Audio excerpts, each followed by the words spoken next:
కోసమే వలలో పడినే పాపం పసివాడు అయ్యో పాపం. ఇండియా మొత్తం చూడటం అయిపోయింది. ఈ సముద్రం కనుక ఎండిపోతే అలాగే నడుచుకుంటూ సిలోనికి వెళ్ళిపోవచ్చు మామ. అది ఎండకపోతే మనం పాస్పోర్ట్ తీసుకోవాలి. పాస్పోర్ట్ కావాలంటే రేషన్ కార్డు ఉండాలి. రేషన్ కార్డు తీసుకోవాలంటే అందుకు నువ్వు ఎవరో ఒకరిని పెళ్లి చేసుకోవాలి. అనవసరంగా కన్ఫ్యూజ్ చేయకరా. నేను కన్ఫ్యూజ్ చేస్తున్నానా? అమాయకురాలైన పిల్లని నచ్చేవని చెప్పి అనవసరంగా నువ్వే కన్ఫ్యూజ్ చేసావు. ఈ పాటికి తనకు కొంచెం క్లారిటీ వచ్చి ఉంటుంది. పద వెళ్ళి అడుగుదాం. ఎంతో అందంగా ప్రేమగా ఒంటరిగా చెప్పాల్సిన విషయాన్ని అందరి ముందు మూర్ఖంగా పిల్ల నువ్వు నాకు బాగా నచ్చావని చెప్పినప్పుడు ఆ పిల్ల ఎలా మోహన్ చాటేసిందో చూసావుగా. ఇప్పుడు మళ్ళీ ఎలా అవమానించాలా? చూశాన్రా, కానీ ఆ పిల్ల అగ్గిపొల్ల వెలిగించగానే పర్వాలేదు తగలబెట్టాయి, నా శరీరం మాత్రమే తగలబడిపోతుంది, నా ప్రాణం నీ దగ్గరే ఉంటుంది, దాన్ని జాగ్రత్తగా చూసుకో అన్నావుగా. అప్పుడు ఆ పిల్ల కళ్ళల్లోకి చూసావా? అప్పుడే ప్రేమ మొలకెత్తిందిరా. లేచిపోయిన పిల్ల తిరిగి వచ్చిందని కానీ అక్కడ ఉన్న వాళ్ళందరూ అమ్మాయిని చూడడానికి పరిగెత్తలా. అప్పుడు అమ్మాయి కదిలిందా? అక్కడి నుంచి వెళ్ళాలన్న ధ్యాస కూడా లేకుండా నిన్నే చూస్తూ ఉండిపోయిందిరా. ఆ తర్వాత కూడా వెళ్ళలేక వెళ్ళిందిరా. ఇప్పుడు చెప్తున్నాను, ఆ అమ్మాయికి నువ్వంటే చాలా ఇష్టం. పద వెళ్ళి అడుగుదాం. రే ఒట్టేసి చెప్తున్నట్రా, ఆ అమ్మాయికి నువ్వంటే చాలా ఇష్టం. పద వెళ్ళి అడుగుదాం. ఆలోచించక మావా. రే నచ్చలేదని చెప్తే నచ్చావని చెప్పేంత వరకు అక్కడే తిరుగుదాంరా. చూడు మావా, ఒకే ట్రైల్లో లవ్ వర్కౌట్ అవ్వాలని లవ్ చేసిన వాళ్ళందరూ అనుకున్నారనుకో, ఈ లోకంలో లవ్ అనేది సక్సెస్ కాదు. తన అక్కడ అంతపురంలో ఉంటుంది, మనం ఇక్కడ అనాథలా తిరుగుతున్నాం. ఎలా సెట్ అవుతురా? ఆహా, తమరు అలాంటప్పుడు ఒక అనాథను చూసి ఆ మాట చెప్పుండాల్సిందే. నాకు ఇంకెవరూ అక్కర్లేదు. అంటే తన జ్ఞాపకాలతోనే రగిలిపోతావా? చెప్పరా. ఒక్క విషయం ఆలోచించు, ఎలాంటి సంబంధం లేకుండా మనం ఆ ఇంటికి ఎందుకు వెళ్ళినట్టు? నిన్ను వెతుకుంటూ అమ్మాయి అక్కడికి ఎందుకు వచ్చినట్టు? మీ నాన్న చెప్పిన వెలుగు తనేరా. ఏంట్రా అలా చూస్తున్నావు? తను నీ జీవితంలో వెలుగు నింపడానికి వచ్చిందిరా. కాదనుకో, కాదన్నావే అనుకో, తర్వాత నీ జీవితాంతం అంధకారమేరా. రే మామ, కావేరి లాంటి అమ్మాయి దొరకడం చాలా కష్టం రా. నువ్వు ఆ అమ్మాయి నచ్చిందని చెప్పిన వెంటనే నేనెంత సంతోషపడ్డానో తెలుసా? నీకు కావేరికి పెళ్ళయి పిల్ల పాపలతో ఆ ఇంట్లో చూసాం కదా ఒక గ్రూప్ ఫోటో, అందులో మీరిద్దరు ఉన్నారా. అఫ్కోర్స్ పక్కన నేను కూడా ఉన్నాను అనుకో. నా అందానికి తగ్గట్టు ఒక పిల్లని కట్టబెట్టేశారు. మాకు ఒక 4 పిల్లలు. నా మనసులోనే ఆ ఫోటోకి అందమైన ఫ్రేమ్ కట్టించేశారు మామ. రే నీకు బాధగా ఉందో లేదో కానీ అనాథలం అన్నందుకు నాకు చాలా బాధగా ఉందిరా. రే మా, ఇది మారాలంటే నువ్వు ఖచ్చితంగా పెళ్లి చేసుకోవాలి, సరేనా? వెళ్దాం రారా. నువ్వన్నట్టుగానే పద్ధతిగానే పిల్లని అడుగుదాం. అయినా వాళ్ళు ఏం చేసేస్తారా? తల తీసేస్తారు అంతేగా. తీసేనిరా. నిన్ను ఇలా జీవోత్సవంలో చూడడం కంటే అక్కడికి వెళ్ళి తాడుపేడ తేల్చుకొని వాళ్ళ చేతుల్లోనే చేద్దాం. ఏ అర్హత ఉందని వెళ్ళి పిల్లని అడుగుతాను అని ఆలోచిస్తున్నావా? నా పేరునే కదా నువ్వు ఇనిషియల్గా పెట్టుకున్నా. చెప్పరా, నేను చెప్పింది నిజమే కదా? మీ నాన్న స్థానం నాదే కదా మావా.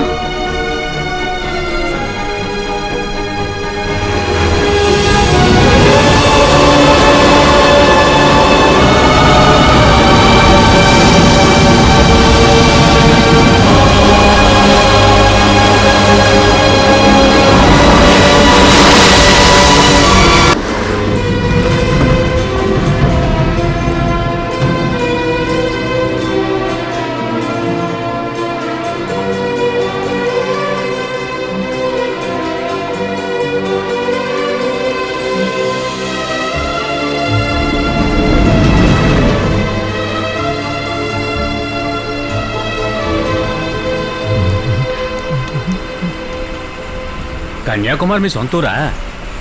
లేదన్నా, నేను ఆరోని చూడడానికి వెళ్తున్నా. ఆరనా? ఆరన ఇక్కడుంది. ఈ హారన్ కాదు, ఆరోని చూడడానికి వెళ్తున్నాను. అతను మీ బంధువా? పెళ్లి చేసుకోబోయేవాడా?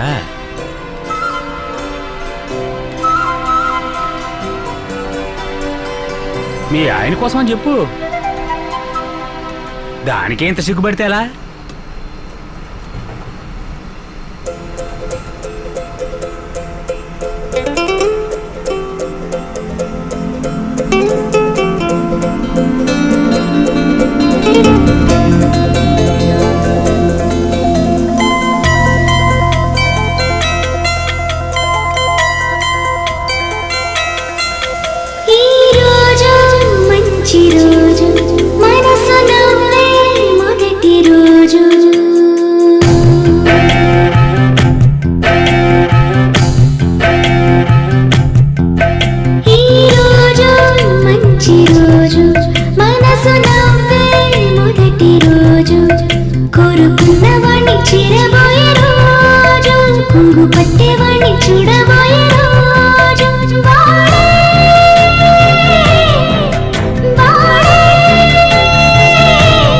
వాడే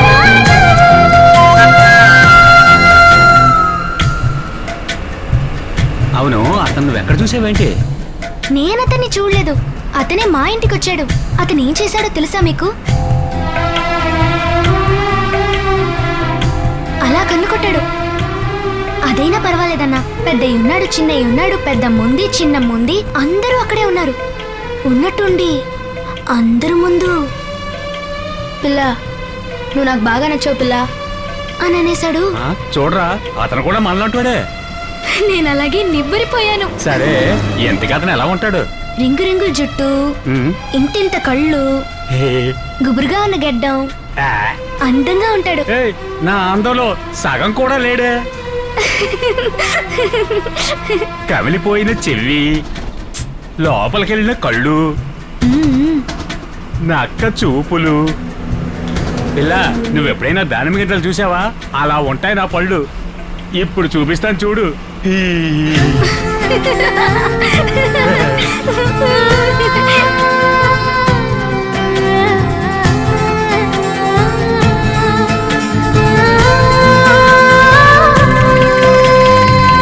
చిన్ని చిన్ని ఊసులెన్నో చెప్పుతాను, అల్లి బిల్లి ఆటలెన్నో ఆడతాను, పయనం నువ్వంటూ నా ప్రాణం నీదంటూ గుమ్మ ప్రేమ వాడికి చూపించెనా, అమ్మ ప్రేమ వాడిలో చూసేయనా, వాడే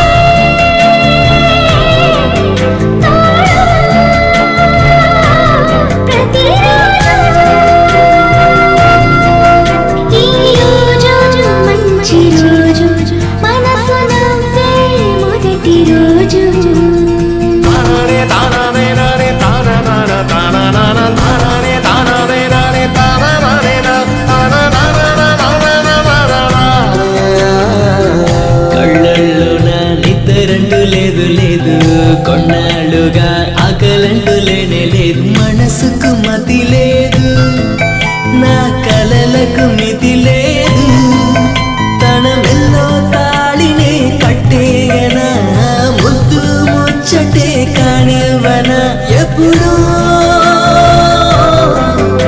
ఎప్పుడో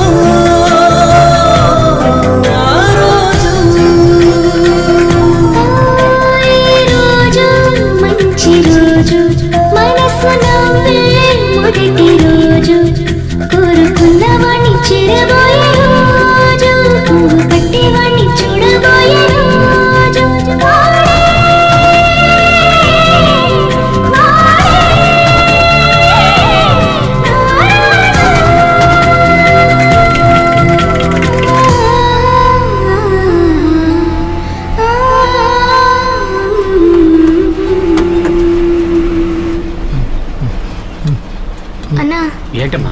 ఎందుకు ఇతను అదోలా ఉన్నాడు? అదే, ఇతనికేమైంది? వీడు కూడా నీలాగా ఓ లవ్ బర్డ్ అమ్మా. ఒక అమ్మాయి మీద ప్రాణమే పెట్టుకున్నాడు. ఆ అమ్మాయి తల్లిదండ్రులకి ఈ విషయం తెలిసి రాత్రి ఇల్లు ఖాళీ చేసి వెళ్ళిపోయారు. ఎక్కడున్నారో ఎక్కడికి వెళ్ళారో తెలియదు. ఆ అమ్మాయి కోసం వీడు 2 సంవత్సరాలు వెతకం చూడంటూ లేదు, ఎక్కడా కనబడలేదు. మన సైడ్లోనే ఉంటాడు. నేను ఎక్కడికి లోడెత్తుకెళ్ళినా అక్కడికెల్లా తీసుకెళ్తూ ఉంటాను. చూడమ్మా, జీవితంలో దెబ్బతిన్న వాళ్ళు, వ్యాపారంలో నష్టపోయిన వాళ్ళు జీవితంలో ఎలాగైనా మళ్ళీ నిలదొక్కుంటారు. కానీ ప్రేమలో ఓడిపోయిన వాడు క్షణక్షణం కృషిస్తూ ఇలా జీవోత్సవంలా బతకాల్సిందే. నువ్వేం దిగులు పడకమ్మా, నీ మంచి మనసుకు అంతా మంచి జరుగుతుంది. నీకు మాట చెప్తాను, వింటావా? చిన్న వయసులో నన్ను చూస్తూ అందరూ పారిపోయేవారు, నాతో కలిసేవాళ్ళు కాదు. పెద్దయ్యాక నాకు ఒక్కడు కూడా పని ఇవ్వలేదు. చూడడానికి నేను అక్యూస్ట్లా ఉంటానట. హీనంగా చూశారమ్మా. నా ఆకారాన్ని నేను ఎలా బాధ్యుని చెప్పు?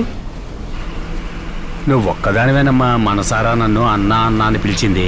వినటానికి ఎంత ఆనందంగా ఉందో మాటల్లో చెప్పలేను. అమ్మా, నువ్వు పెళ్లి చేసుకోబోయే ముందు చెప్పు. ఫోన్ నెంబర్ తీసుకోవడం మర్చిపోకు. అలాగేనా? ఏంటి ట్రాఫిక్ జామ్ అయింది?